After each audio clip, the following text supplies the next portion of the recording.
important this is told in the numbers. This project is going to remove 445 pounds of phosphorus per year. That's 80% of the watershed phosphorus load. It is huge.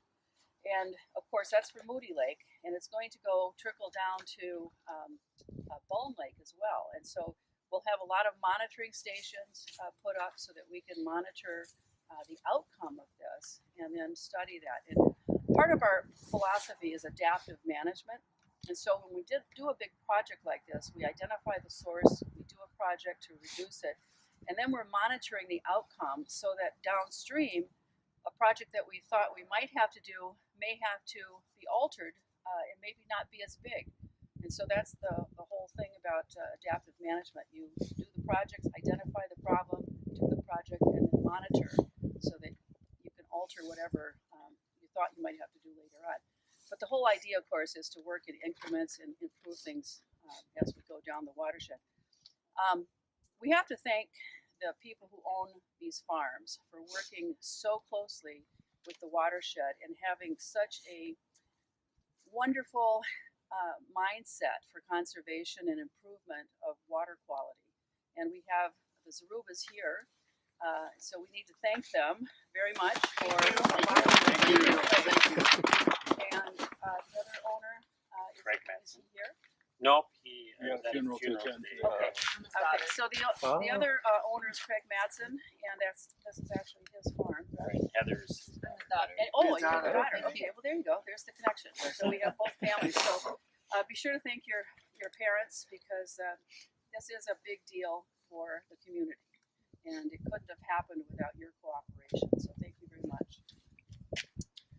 So I just kind of want to add on to a couple of things, partly with respect to the way that the district and the board in particular is approaching these types of projects. So through what we call diagnostic monitoring, we're using real field data, water quality samples to kind of work our way up into the system to identify these spots that are good projects that have a lot of return for the public dollars that are being spent. You could imagine that given the entire drainage area for Moody Lake, which includes some of 3rd and 4th and a couple thousand acres around here, we could do lots and lots of projects that might have been identified. But you think about the 80-20 rule, 20% of it's going to get you 80% of reduction. Rarely does it happen that we're into something less than 5% is going to get us this. This is actually a 2-phase project. We're going to do some restoration in these 2 wetland complexes here, and then this drains then farther down through another series of a couple wetlands.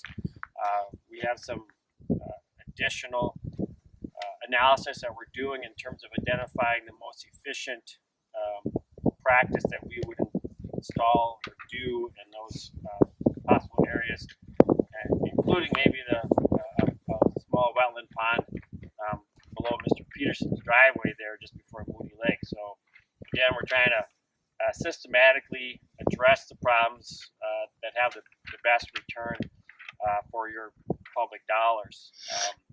So this is, it's a great project, but then also, as noted, it's going to provide improvement to Bone Lake, which then there's a series of Birch Lake and School Lake, Little Comfort, Sunrise River, and ultimately the St. Croix, and farther down. So, there's a cumulative impact here that when we talk about starting at the top of the watershed, there's no greater example than what we're doing here in this project. So I'd like to thank everybody that's been a part of this, whether through our contractor or in our engineer, EOR, as well as all our other partners, the SWCD and others that have helped move this project forward to where it is today. So I'd like to thank all of them as well.